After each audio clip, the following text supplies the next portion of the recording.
Ah, no, estaría incompleta la pregunta si no te ponen hematemesis y melena. O sea, sin hematemesis y melena yo podría pensar cualquier otra cosa. Y ahí sí entraría a tallar malaria falciparum, por ejemplo. Este, claro, también podría ser fiebre amarilla, pero dudaría de la respuesta. Justamente el marcador clínico de la fase de intoxicación es hematemesis y melena. La presentación clínica más común de la fiebre amarilla. ¿Qué dicen? Asociada a ictericia, tendencia al shock, con hematemesis, melena e ictericia, de forma sintomática, con hematemesis, ictericia y sangrado. ¿Qué dicen? Así es, asintomático. La gran mayoría es asintomático. Y algunos solamente fiebre, ¿ya? ¿En cuál de las siguientes cuencas hidrográficas no se ha reportado casos de fiebre amarilla en el Perú? Podrían preguntarles así, y no se trata tanto de que vayan a memorizar.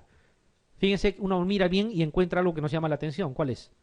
Obvio, ¿ya? O sea, sí, esa es la forma de repente como podrían preguntarles. Bartonelosis. Esto es mucho más simple. No es tan complicado, felizmente. ¿Ya? El Lutzomia verrucarum, el principal vector, ¿ya? El principal vector. Y fíjense, coincide, por eso es que es el principal vector, las zonas prevalentes de Bartonella coincide con las zonas donde se reporta también Lutzomia. Por lo tanto, es el principal vector, ni vuelta que darle. Hay varias especies de vector, muchas especies de vector. Todas estas son Lutzomías, pero la Lutzomia verrucarum es el vector principal, ¿ya? Es el vector principal. Si les pregunta por el género, es Lutzomia, pues nada más. ¿Cuál es el comportamiento? Así como el anófeles es peridomiciliario, la Lutzomia es intradomiciliario. Intradomiciliario. ¿Quiénes son los que más frecuentemente están dentro de las habitaciones, dentro de las casas, dentro de las viviendas? ¿Las personas adultas o los niños?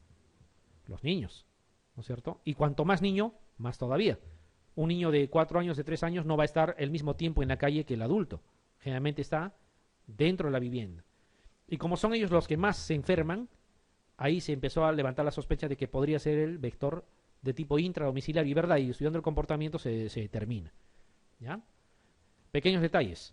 Perú, Ecuador y Colombia, no es solamente Perú, ¿ya? Fundamentalmente, fíjense, llega hasta 3.000 metros sobre el nivel del mar.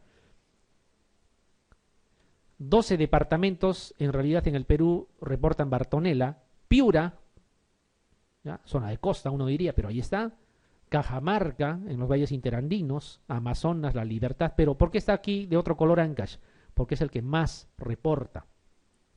En el examen, así como el que viene con fiebre de la selva es malaria, el que viene de Ancash es Bartonella. Por gusto no les ponen Ancash. Claro, a veces les van a decir Callejón de Conchucos, Callejón de Huaylas, pero es más o menos lo mismo, ¿ya? Es algo que les digan, pues, Chimbote, ¿no? Pero no creo, o sea, no habría relación. Tiene que ser de esas zonas, de esos valles. Muy bien. Fíjense que hace bastante tiempo no tenemos una epidemia importante en el Perú, ¿ya? Sin embargo, siempre hay brotes, ¿ya? Y está asociado generalmente al fenómeno del Niño. Cuando hay otro fenómeno del Niño, probablemente en este verano que viene, quizá vamos a tener un incremento. Y lo que más o menos estamos ya comentando en los últimos 50 años, o un poco más incluso ya, Ancash a la cabeza, ¿ya? Ancash. Y como les digo, no, de repente no viene con el nombre de Ancash, viene Callejón de Huaylas, Callejón de Conchucos, que son, ¿no? Zonas, digamos, casi un sinónimo de la zona donde puede haber Bartonella. Una pregunta en el año 2005 era así, era igualito un cuadro clínico de casi un icterohemorrágico y venía de Ancash. Es más, el cuadro clínico era de fiebre amarilla, yo les aseguro. El cuadro clínico era de fiebre amarilla, pero decía Ancash. En Ancash pues no hay fiebre amarilla. Había Bartonella entre las alternativas. Y eso es lo que te inducía a marcar y al final han considerado eso como alternativa. La procedencia también es importante. Bueno, miren, los varones se enferman algo más que el sexo femenino y esto es importante, lo que les comentaba. Miren, el grupo etario más afectado, los menores de 15 años. Y más aún, los menores de 5, o sea, de 0 a 4 años. Y justamente debido a eso, y se empieza a estudiar el comportamiento y se llega a la determinación de que el vector tiene su comportamiento más intradomiciliario, no es como en la malaria que es peri. Hay dos fases, o tres podríamos llamar, ¿ya? Y digo dos porque el periodo intercalar, que es la segunda fase, es asintomático, ¿ya? Es asintomático. La fase anémica, que es la aguda, que es donde se van a morir si es que se mueren, ¿ya? O sea, los que se mueren con Bartonella se mueren ahí, la fase anémica. Y hay otra que es la fase eruptiva o la forma crónica.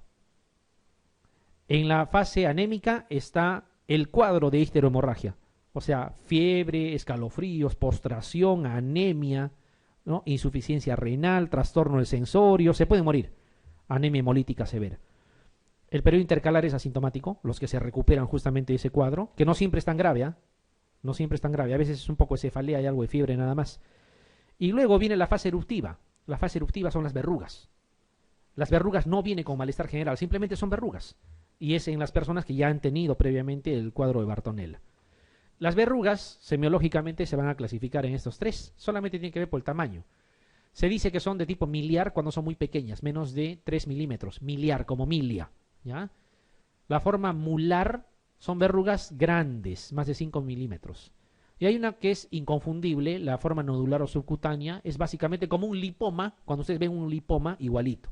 En cuidado, una tumoración subcutánea podría ser también, dependiendo de la procedencia, una de esas formas clínicas. Aquí está para que se entienda mejor. Esta sería la forma miliar, como milia, menos de 3 milímetros. Más de 5 milímetros, forma mular. Y esta sería la forma nodular o subcutánea, ¿no? Es fácil de distinguir las tres formas. Esto es una pregunta también interesante. A ver, resuélvanla sin haber hecho teoría. Por eso es que no lo hemos tocado todavía. Acá la aclaramos. Dice, el método más práctico y barato para diagnosticar bartonelosis aguda es...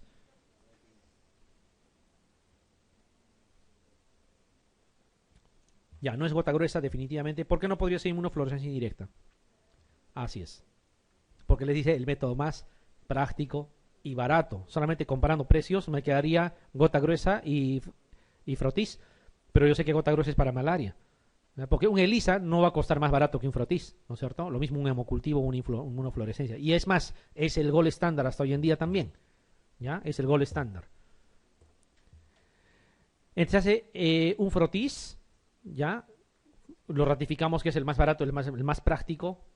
Si bien es cierto, la sensibilidad no es muy alta, va a depender básicamente del ojo examinador. La especificidad es alta. Cuando se diagnostica y se determina, su especificidad bordea el 100%. ¿Ya? Los otros métodos, como son el cultivo, etcétera, se puede usar, pero es más complicado. Es lo que van a ver en el frotis. ¿Ya? Es lo que van a ver. Formas cocoides intracelulares. ¿Ya? Formas cocoides intracelulares. En una persona que viene de una zona de Bartonella, es Bartonella, pues. Tratamiento. Justamente aquí está. En la fase aguda, la fase anémica, ¿ya? Ciprofloxacino se sigue utilizando como alternativa. ¿Ya? Está en división, algunos quieren dar 500 cada 12, otros quieren dar 750 cada 12. Cuando es 750, 7 días, y cuando es 500, y después se puede llegar a 10. ¿Ya? Por vía oral. Pero saben que quinolonas no se puede usar ni en gestantes ni en niños. Entonces ahí entra a tallar amoxiclavulánico. ¿Ya? Amoxiclavulánico. Y cuando es severa, porque la Bartonella puede ser como un cuadro así somero, de fiebre nada más y malestar. Pero si es severa, postrado, a punto de morirse, con una anemia hemolítica importante, con trastorno del sensor y todo lo demás, cefalosporina tercera más ciprofloxacino a dosis techo. Ya, acá dice ceftriaxona más cipro, pero podría usarse ceftazidima más cipro también. Ceftazidima más cipro. ¿Y ahí por qué se asocia ceftriaxona a ciprofloxacino? Porque la Bartonella en su fase aguda es una enfermedad inmunosupresora.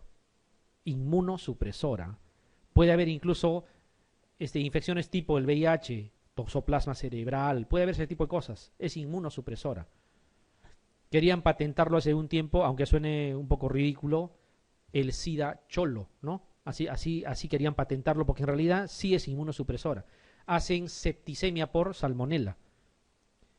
Los que van a sobrevivir a esta fase, que son la gran mayoría, porque no todos hacen fase aguda severa, hacen la fase eruptiva en el tiempo. Y ahí el tratamiento de la piedra angular es acitro. ¿Ya? Acitro. Dice, es el tratamiento de elección en la fase anémica no complicada de la bartonellosis aguda, que es la mayoría de las veces, es no complicado. Un poco de malestar, fiebre, y vienes de la zona, te hacen tu frotis y sale positivo. No necesitas ni descanso médico ni nada, pero tienes que tomar tratamiento. ¿Qué le van a dar? Cipro por vía oral, lógico, ¿ya?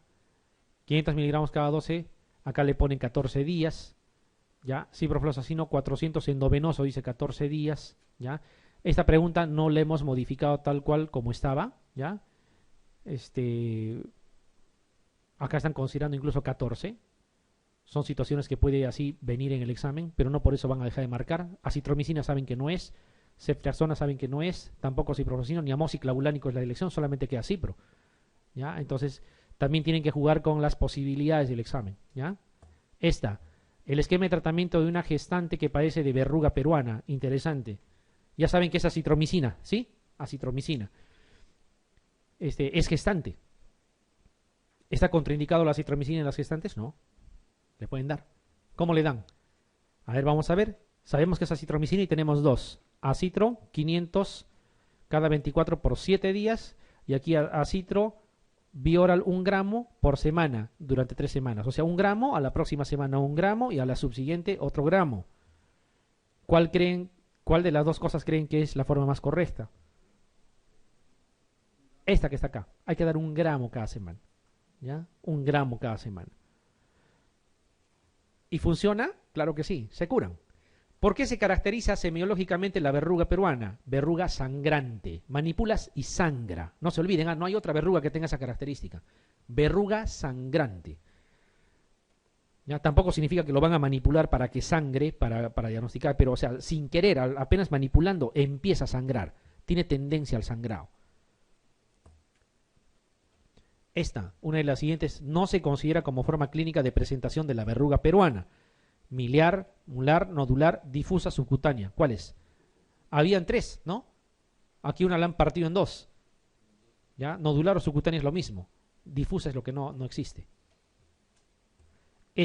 La transmisión de la Bartonella mediante el vector es fundamentalmente de tipo intra, no se olviden, intra, ¿ya? Intradomiciliario.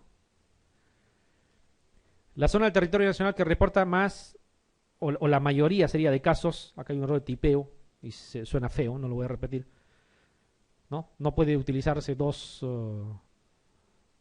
prefijos de esa forma, ¿no?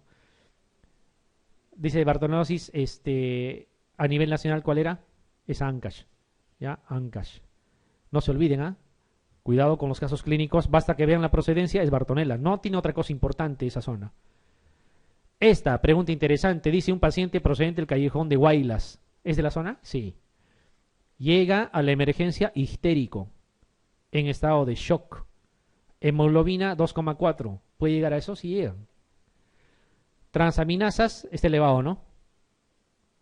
Bilirrubinas totales en 9. ¿Ya?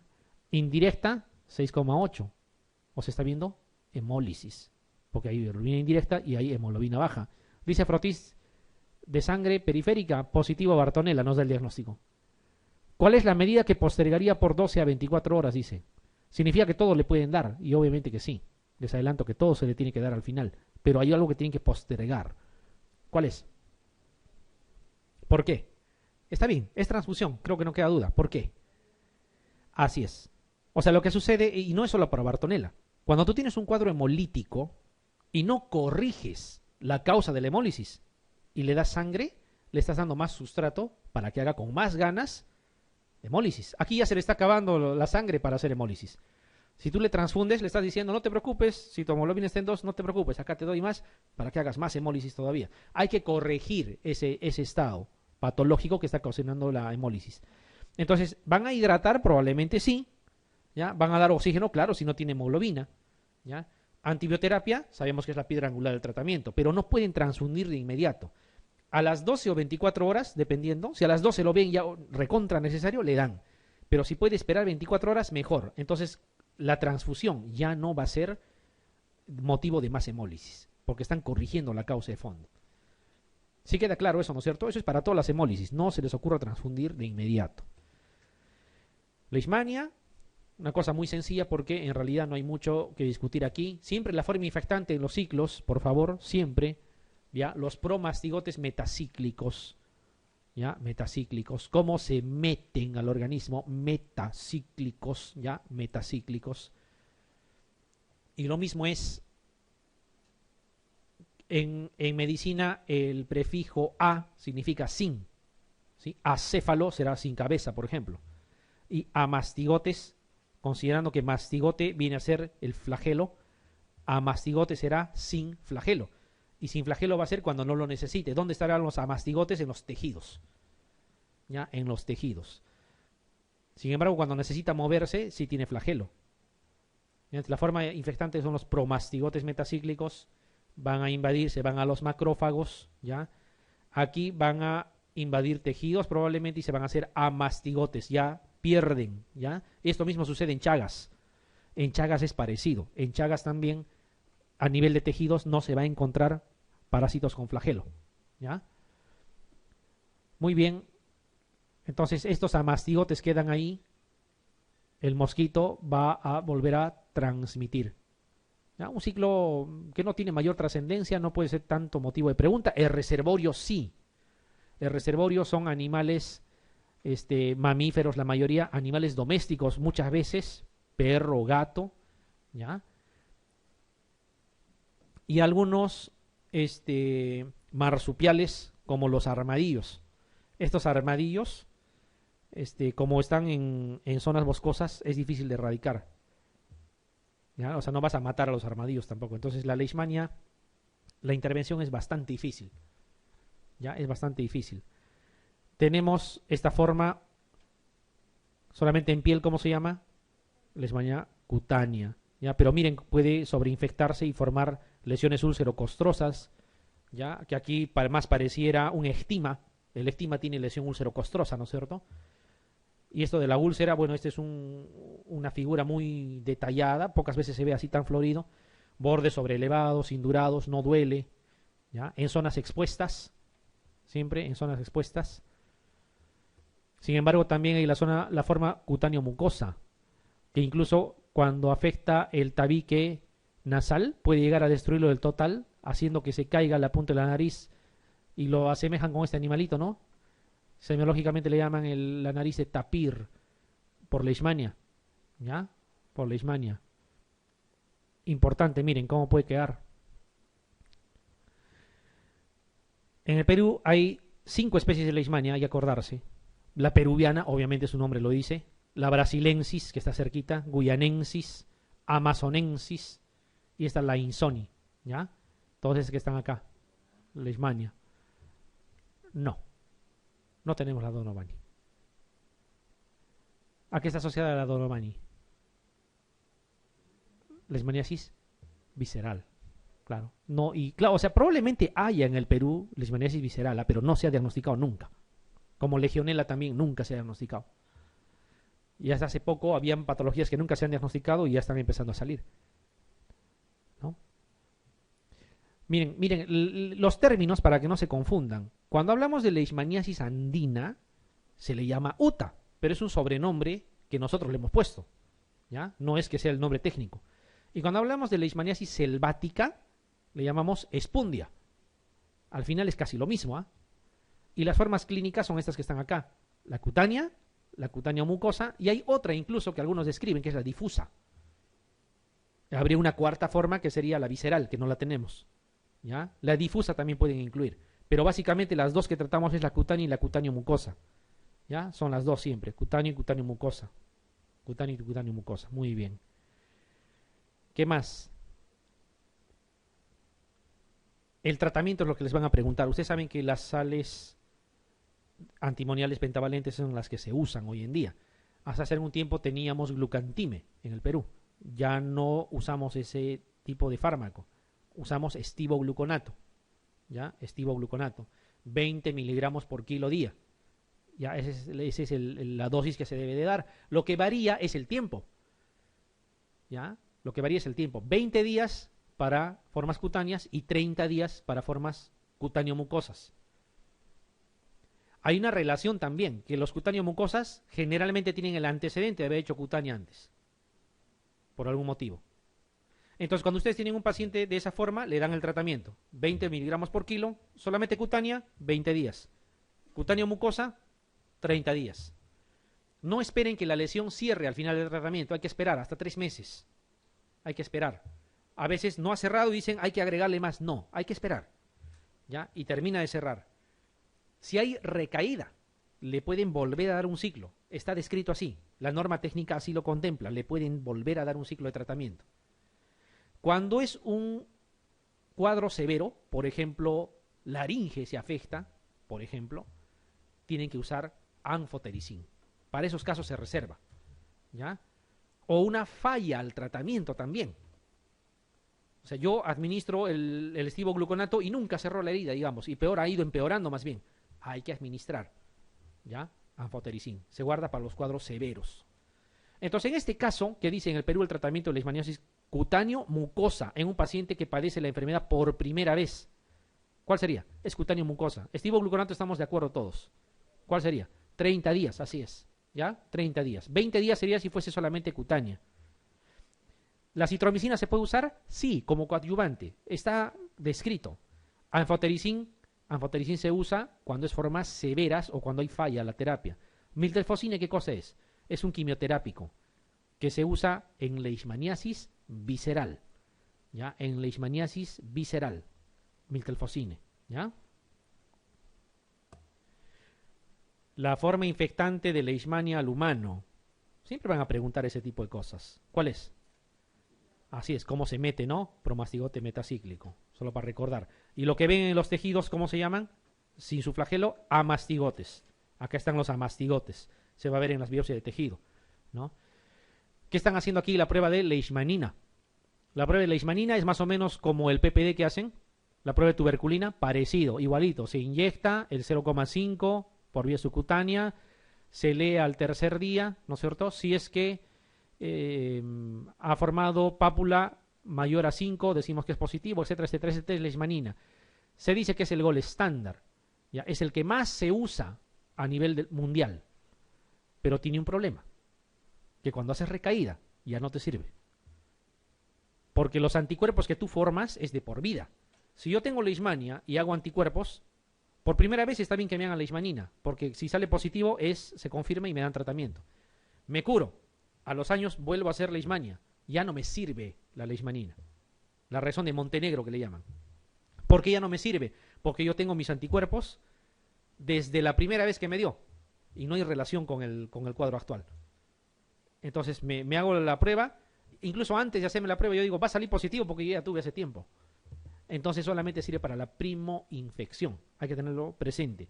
En ese caso, por eso es que nosotros acá preferimos usar, porque hay alta tendencia, el frotis. ¿Ya? Y el frotis está indicado también. ¿Ya? El frotis. Fíjense que puede haber formas verrucosas. ¿Quién diría? Esto es leishmania, miren. ¿Ya? Formas verrucosas.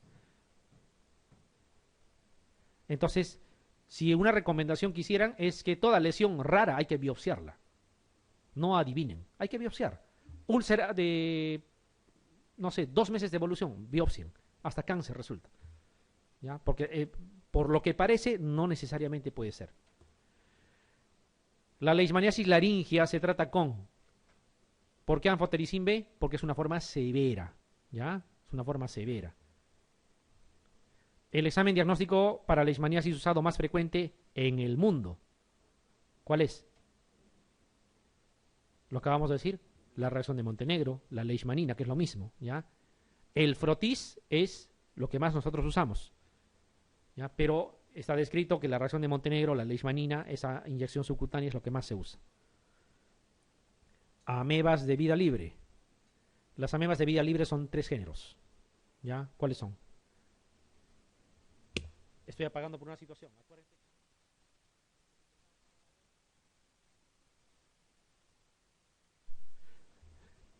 Ya, hay 3 géneros, los que están viendo aquí. Naegleria, Acanthamoeba y Balamutia. Son 3. ¿Ya? Naegleria, Acanthamoeba y Balamutia. Y cada uno tiene su patrón de presentación. ¿Ya? Tiene su patrón de presentación. La Naegleria dentro de todas las Naeglerias hay una especie que es importante. El género es Naegleria, la especie es Naegleria fowleri. Acuérdense de faulera, de faul, y justamente va a coincidir porque es la que produce más los cuadros más aparatosos, ¿ya? La más faulera, acuérdense así, Naegleria fowleri, ¿ya? Acantamoeba es el género que más especies tiene, fíjense, hay un montón. Entonces no les van a hablar de la especie, generalmente van a decir Acantamoeba sp o Acantamoeba nada más. Y también es la que más cuadros clínicos generalmente producen. Como acá se trata de dar tips para el examen, si ustedes les preguntan sobre una ameba de vía libre y no lo tienen claro, juéguensela por Acantamoeba, porque tantas cosas produce por la cantidad de especies que tiene que probablemente sea Acantamoeba. Porque de Naegleria fowleri se van a acordar, es muy puntual las cosas que puede producir, lo mismo Balamutia, ¿ya? Balamutia es una sola especie también importante, la Balamutia mandrilaris, ¿ya? Y de entre Naegleria y Balamutia vamos a sacar Acantamoeba por la gran cantidad de cuadros clínicos que puede producir. Entre Naegleria y Balamutia hay una diferencia importante. Balamutia afecta a inmunocompetentes, ¿ya? Y Naegleria tiene predilección por inmunosuprimidos. No significa que no va a afectar a inmunocompetentes. Tiene predilección, nada más. ¿Qué más debemos de acordarnos? Miren, aquí están, estos son los cuadros que podrían preguntar. Meningoencefalitis amebiana primaria. No se confundan con la encefalitis amebiana granulomatosa. Meningoencefalitis, encefalitis parece lo mismo, pero meningoencefalitis hay compromiso de meninges. Aquí hay rigidez de nuca, aquí hay Kerning, aquí hay Brusinski, ¿no es cierto? En la encefalitis, no, la encefalitis es afectación solamente del parénquima. Acá no hay signos meningios.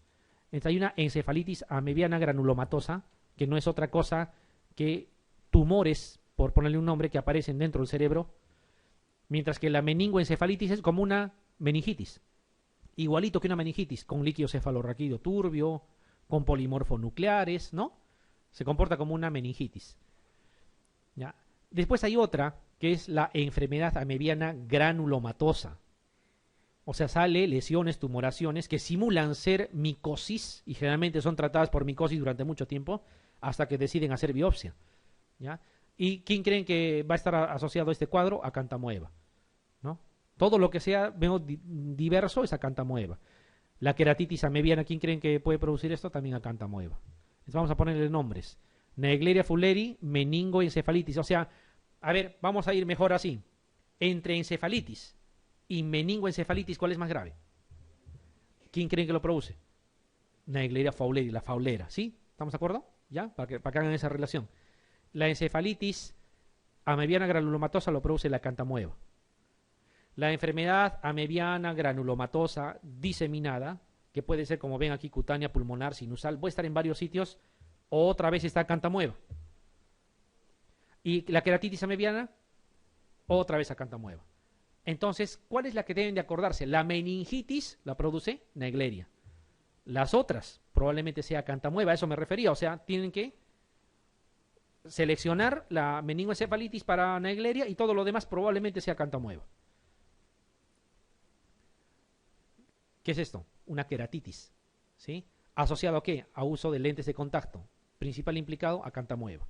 O sea, una ameba de vida libre que entra por el uso no correcto, obviamente, de lentes de contacto y puede producir una queratitis, ¿no? Entonces, el principal factor de riesgo de las queratitis por Acantamoeba es uso de lentes de contacto. Hay una relación directa, ¿ya? Directa. No digo de todas las queratitis por Acantamoeba. ¿Cómo llegan ahí? Por uso de lentes de contacto. Cuerpos de agua. Estas amebas de vida libre, como su nombre lo indica, pueden estar en cuerpos de agua de este tipo, pueden estar en cuerpos de agua de ríos, ¿ya? De estanques, y puede producir cosas severas. ¿Qué es lo que están viendo aquí? ¿Qué cosa ha afectado? El parénquima, ¿no es cierto? Entonces, ¿qué cosa es esto? Una encefalitis granulomatosa. ¿Quién lo produce? Acantamoeba. Porque tenían que seleccionar nada más la meningoencefalitis para Naegleria, ¿ya? Miren, y se ha muerto, ¿no? Claro, sí, mata, obvio. No hay tratamiento, si quieren que sea más exacto. No existe. Se intenta con acitromicina, con miltefosine, con anfotericin, se hace todo lo que se puede, pero no funciona. El paciente se muere. ¿Qué es lo que están viendo aquí? Una ameba de vello libre que está fagocitando, ¿no es cierto? Tiene ahí su célula gigante. Aquí está, ¿ya? Acantamueva también, por si acaso. Y aquí está una pregunta que parece mea tronada, pero ahí está. Dice, el único tratamiento 100% eficaz demostrado en caso de infecciones activas por amebas de vía libre, y acabamos de decir, no existe tratamiento. Tenemos que hacer un poco de arte para tratar, pero no existe, no hay nada que esté escrito. Anfotericin sí se usa. Acitromicina también.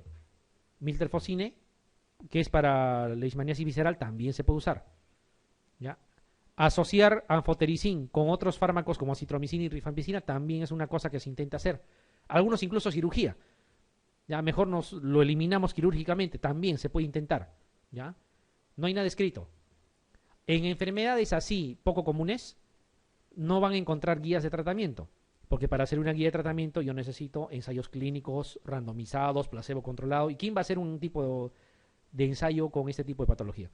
¿Ya? Entonces la respuesta es que no existe tratamiento 100% eficaz. ¿Ya? No existe. La cirugía te puede dar sobrevida cuando la enfermedad es localizada y hay que retirarla de inmediato.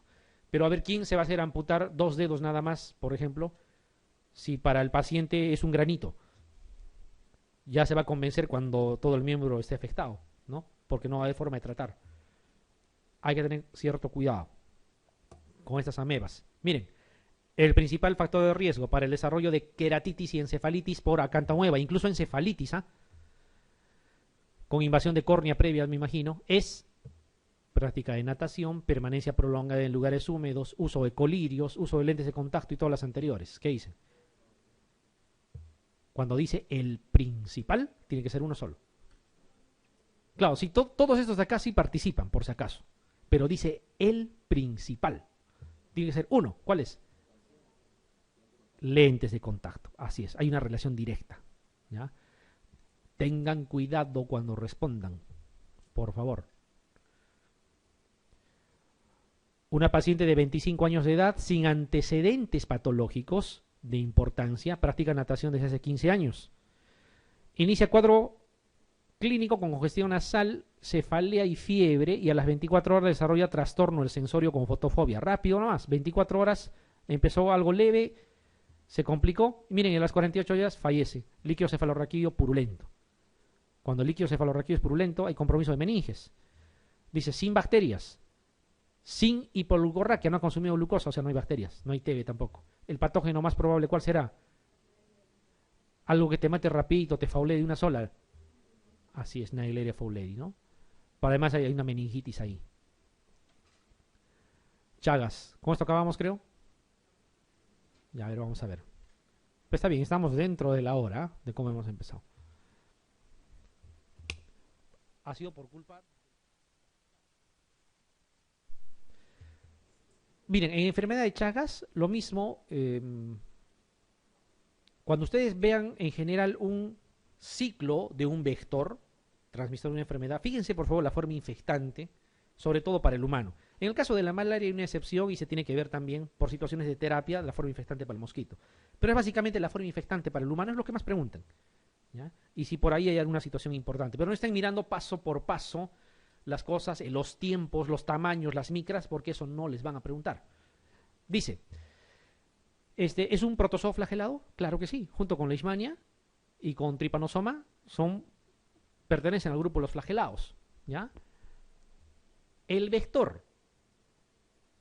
En la enfermedad de Chagas siempre nos han hablado del vector. ¿Ya? Siempre hemos hablado del famoso Triatom infestans, que dicho sea de paso, en el Perú no es el más común. Sí existe el Triatom infestans, obviamente. Se parece mucho a los demás vectores también que transmiten el Chagas. Están dentro del mismo género incluso.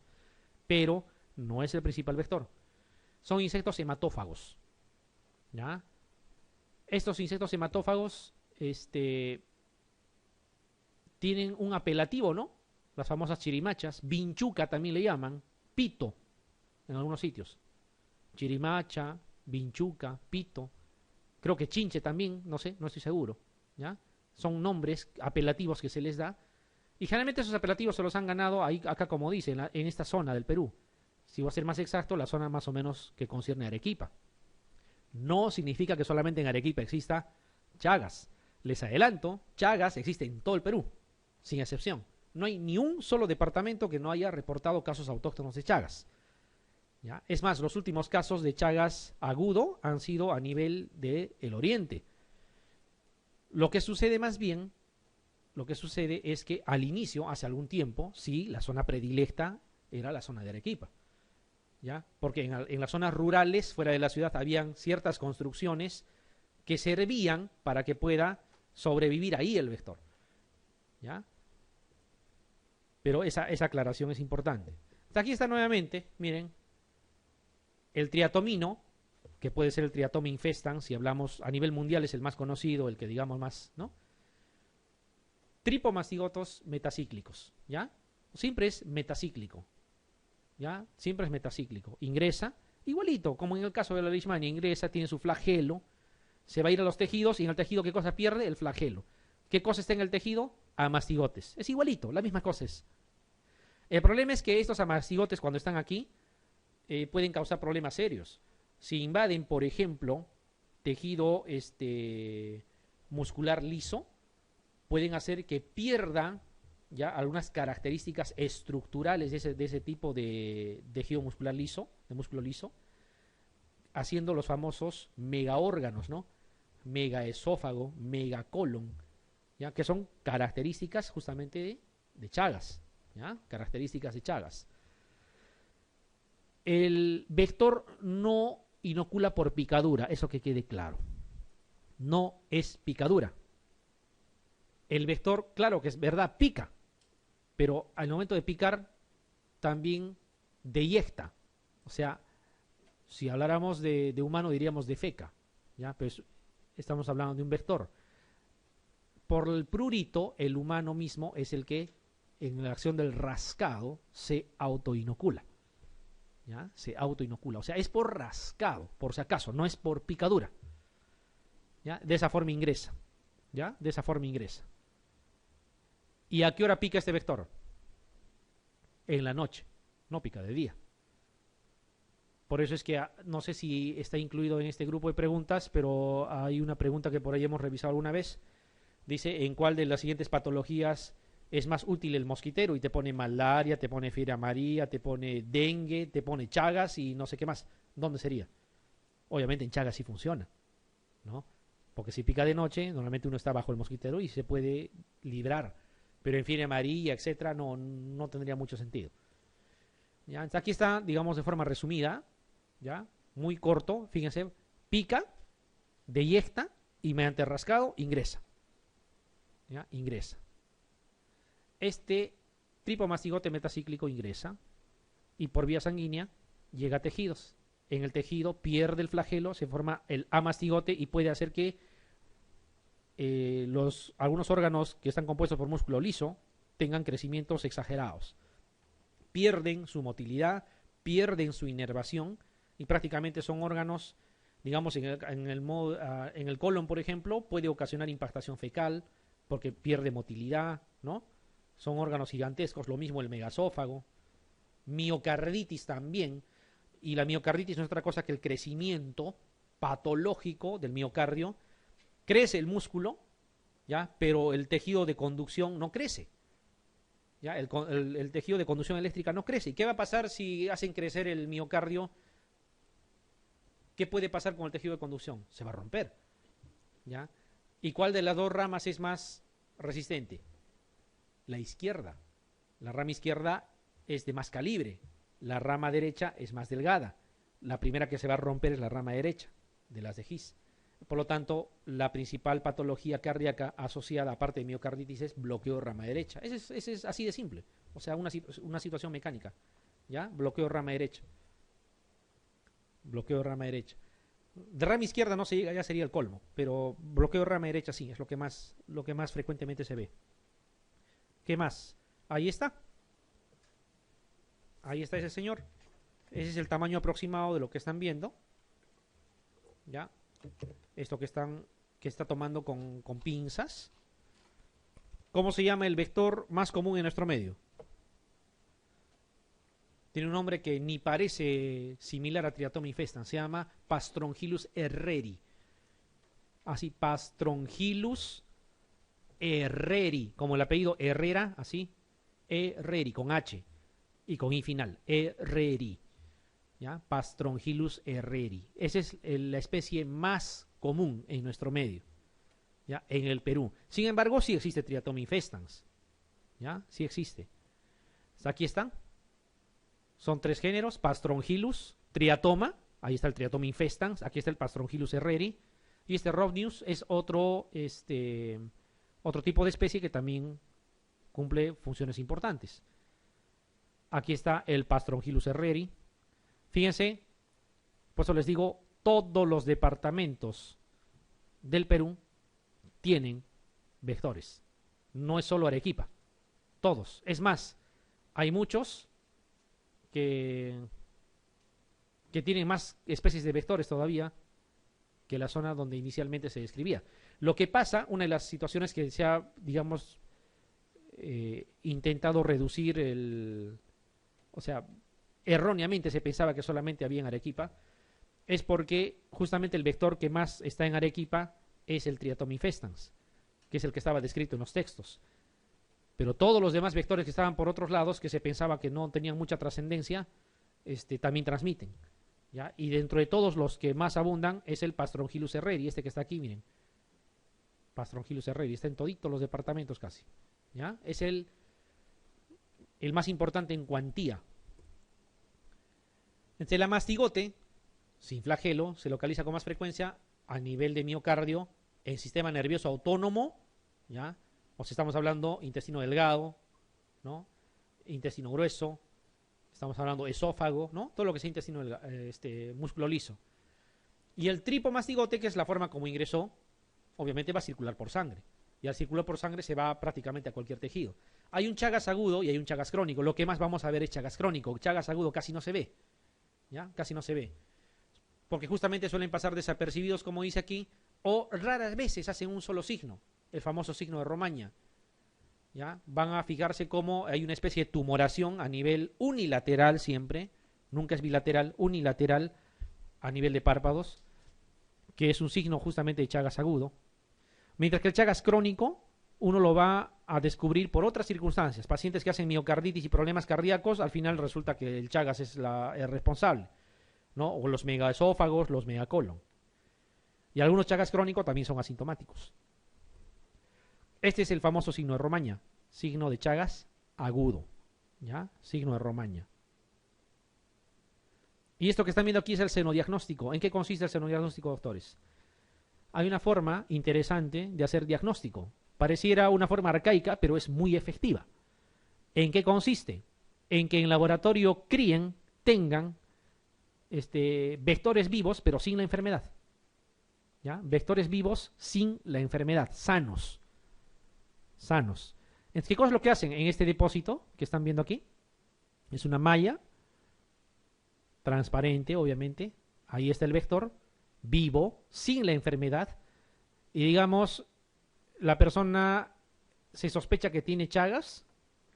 ¿Qué se hace? Esto que están viendo aquí. Exponen a la persona supuestamente enferma al vector sano y lo dejan ahí 72 horas. ¿Qué va a pasar? ¿Se va a alimentar o no el vector? ¿Y qué cosa va a pasar con el vector si es que esta persona está enferma? Se va a infectar. Y luego de 72 horas sacrifican al vector e investigan si está presente o no el parásito. ¿Ya? Y si es positivo, bueno, ya pues se diagnosticó. Ese es el senodiagnóstico. ¿Ya? En eso consiste. ¿Se hace hoy en día? Sí se hace.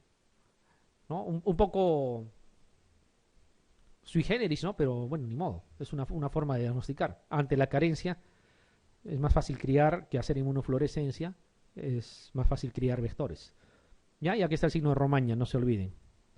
Y estos son los megas, ¿no? Miren, la miocarditis va a ser bloqueo de rama, fundamentalmente bloqueo de rama derecha porque es más delgada, acuérdense.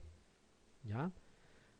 Megaesófagos, impactación de bolo alimenticio puede producir varias cosas.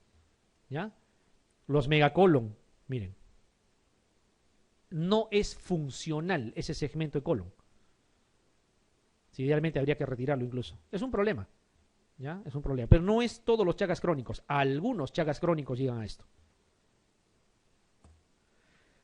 Esto solo para mostrarles que hay varios exámenes, son varios, ¿ya? Sin embargo, lo que más vamos a usar, lo que se recomienda, y eso lo solicitamos, son este que está al último, las pruebas serológicas, ¿ya? Las pruebas serológicas vamos a pedir inmunofluorescencia indirecta o ELISA, son las dos cosas que más se usan, ¿ya? Y el senodiagnóstico que hemos visto también. Se puede hacer hemocultivo, se puede hacer, bueno, esta gota fresca, gota gruesa son términos, digamos, para diferenciar en cuanto a la técnica de toma de muestra, que en realidad no son métodos que se utilicen, digamos, en cantidad. Lo que vamos a hacer es las pruebas serológicas y el senodiagnóstico. ¿Con qué se empieza? Con la prueba serológica. Si resulta positivo, puede ser que solamente tengas anticuerpos, pero ya no tienes la enfermedad. Entonces, ¿qué cosas pueden hacer para determinar si está vivo o no el parásito? Senodiagnóstico. Si sale positivo, ya pues, ¿no? Ahí la cosa cambia. La mayoría de las veces se encuentra Chagas crónico, la gran mayoría. Y de esa gran mayoría, la gran mayoría también es asintomático. Solamente tiene serología positiva. Y si quieren que sea exacto, la gran mayoría también no ha estado por Arequipa. ¿Ya? O sea, no hay esa relación directa que uno podría pensar. Una sola cuestión. Brasil es el que a nivel de Sudamérica y América probablemente de lejos reporta más cantidad de Chagas. ¿Ya? Tanto así que en los pacientes con VIH, cuando ellos tienen una tumoración, captadora de contraste en anillo, ¿ya? Con CD4 bajo, no piensan en toxoplasma, piensan en Chagas. Chagas es lo primerito que en ellos puede estar relacionado. Su segunda opción es toxoplasma. Entre un paciente con VIH que tengan esa posibilidad, también denle chance a Chagas. En la enfermedad de Chagas, la forma infectante del Trypanosoma cruzi para el humano. Ahí está. ¿Cuál? Tripomastigote metacíclico, clarito. Esto, las zonas en el Perú donde se han reportado casos de enfermedad de Chagas crónico con presencia del vector, como quien nos quiera hacer caer.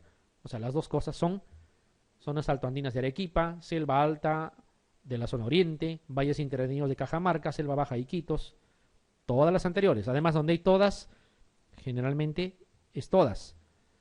En el diagnóstico de la enfermedad de Chagas, el poner en contacto a triatominos libres de la infección con un paciente supuestamente infectado, para luego evaluar la presencia del parásito en el vector, se llama, ese es el senodiagnóstico. Eso ya tiene que quedar claro.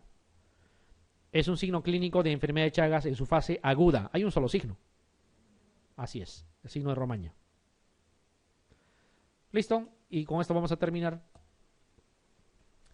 La ceguera de los ríos, oncocercosis también se llama, producida por este agente, Oncocerca volvulus, es un parásito. Es una filaria, ¿ya? Es una larva, por no decirlo. ¿Por qué se le llama ceguera de los ríos? Porque produce su cuadro clínico, justamente ceguera. Y no es una cosa rara, miren lo que dice aquí, segunda causa de ceguera en el mundo. Pero como no afecta a Europa, no es una enfermedad de humanos, ¿no? Si afectara a Europa, claro que sí, habría que preocuparse, como el H1N1, por ejemplo. Bueno, lo cierto es de que es perfectamente curable, es tratable y se podría evitar, y hay comunidades enteras que son ciegas. O sea, no es una ceguera al 100%, prácticamente deja una sombra para poder distinguir, con las justas pueden sobrevivir, y es perfectamente tratable. Lo que sucede es que existen unos mosquitos, moscas, vamos a llamar, no son mosquitos, del género Gegenes, así se llama, que transmiten este tipo de enfermedad, transmiten la larva. Y al transmitirla, no necesariamente tú tienes que nadar en el río, basta que merodees la zona, esos mosquitos están ahí, ¿ya? Y a diferencia de lo que uno podría creer, en aguas corrientes donde hay espuma, bastante oxigenación, ahí es donde más están, ¿ya? No son en aguas estancadas. Eso transmite. Fíjense lo que puede suceder. Dice capaz de vivir en el cuerpo humano hasta 14 años esa larva. En todo ese tiempo te deja ciego. Te atrofia la piel también. La larva se introduce en el cuerpo humano, ¿ya? Que podría considerarse de persona a persona incluso, ¿ya? A través de la picadura de moscas del género Gegenes. Esa es la mosca que transmite. Viven y crecen en los ríos de corriente rápida, lo que les decía. No son aguas estancadas, dada la alta oxigenación de sus aguas. Entonces, las microfilarias se reproducen, son miles, ¿ya? Lo que va a suceder es de que se van a esparcir por el cuerpo cuando llegan al ojo, produce una reacción inflamatoria importante y te puede dejar ciego. Ese es el problema en las larvas. Ahora, ¿mata al adulto? El tratamiento con ivermectina no, mata a las larvas. Por lo tanto, tú matas las larvas y ese adulto que vive tanto tiempo sigue produciendo larvas. Entonces tienes que dar 2 veces al año o 1 vez al año por lo menos ivermectina. Y ese es el tratamiento. No es una cosa complicada. ¿Ya? Ahí está el mosquito Gegenes. Va a crecer la filaria. ¿Ya? Esta filaria va a producir larvas que se van a diseminar por todo el cuerpo, producen atrofia de piel, van a todos los órganos prácticamente. Cuando llegan al ojo produce una inflamación importante y esa inflamación va a causar la ceguera. La ceguera de los ríos se llama por eso. Oncocercosis también le llaman por el agente etiológico. Fíjense, aquí están todas las zonas que se han descrito. Miren, lo tenemos cerca. En el Perú nada se describe, ¿no? ¿Será porque no buscamos? No creo que no tengamos. ¿O creen que somos el país más desarrollado, similar a Europa, como se ve aquí, comparado con los demás de Sudamérica? No creo. Y el segundo similar a Europa es Bolivia. Un poco raro, ¿no? Yo creo que aquí hay otro tipo de situación. Bueno, lo dejo para vuestra crítica. Bueno, en Chile sí puedo creer, porque a Chile nadie le quiere ni los parásitos siquiera, entonces es posible que no haya. Entonces eso es lo que sucede, miren. Personas que visitan cuerpos de agua, ríos, uno podría pensar que está libre de ese tipo de riesgos, sin embargo, constituye justamente cuando existe la presencia de esta mosca del género Gegenes que puede transmitir esa larva. Miren la atrofia de piel, te atrofia la piel, porque para la piel también se consumen al tejido celular subcutáneo. Así vive esta gente, miren, ceguera en los ríos, condenado por no tener ivermectina, por no vivir en Europa, ¿ya? ¿Y esto qué cosa es? Es una gota gruesa. Es otra de las cosas para las que sirve la gota gruesa. La gota gruesa se debe tomar de noche cuando quieres tú diagnosticar filaria, en horas de la noche, ¿ya? Porque en horas de la noche, debido a una cierta característica del ritmo circadiano, es que esas microfilarias tienden a estar en circulación. Entonces tú tomas y puedes diagnosticar, ¿ya? En una gota gruesa se puede ver. El tratamiento es ivermectina. Esta figurita la han visto mucho seguro, figuras en el internet, en las redes sociales ha estado circulando. Pero obviamente como es un medio de desinformación las redes sociales y ponen cada tontería, ahí decía que han descubierto un gusano en el ojo de un jardinero, no sé de qué país era, creo que era en España, para que vean que la mayoría también está en todo lado. Y no es eso, es una filaria, es ceguera de los ríos, ¿ya? Sino que a alguien se le ocurrió ver y le metió ahí su texto y todo el mundo tiene 50.000 likes, no sé cómo es, pero no es real. Microfilaria, ¿ya? Ceguera de los ríos, Oncocerca volvulus. Entonces, como vive más o menos 14 años, digamos 10 a 12 en promedio, esa larva adulta, y pone microfilarias, ¿ya? Y sabemos que la ivermectina no mata al adulto, sino a las larvas. Tendrán que darle, mientras viva el adulto, tendrán que darle el tratamiento. Por eso es que se da cada 6 meses o 1 vez al año por lo menos la ivermectina. Como dice, no mata a los gusanos adultos, pero sí va a eliminar a las microfilarias, ¿ya? Y con ivermectina se trata, 2 veces al año nada más. Y pueden evitar que la persona se quede ciega. Pregunta. Sobre la oncocercosis indica la alternativa incorrecta. Oncocerca volvulus puede vivir más de 10 años parasitando al ser humano, es verdad. Es la segunda causa de ceguera en el mundo, también. El contagio se produce al nadar en los ríos contaminados o incluso al transitar por sus inmediaciones, también, ¿ya? La ceguera es imposible de evitarla luego de la infección, falso. Se puede tratar con ivermectina y evitar la ceguera. ¿Las moscas Gegenes están involucradas en su transmisión? Sí. Esta es la alternativa D. Muy bien.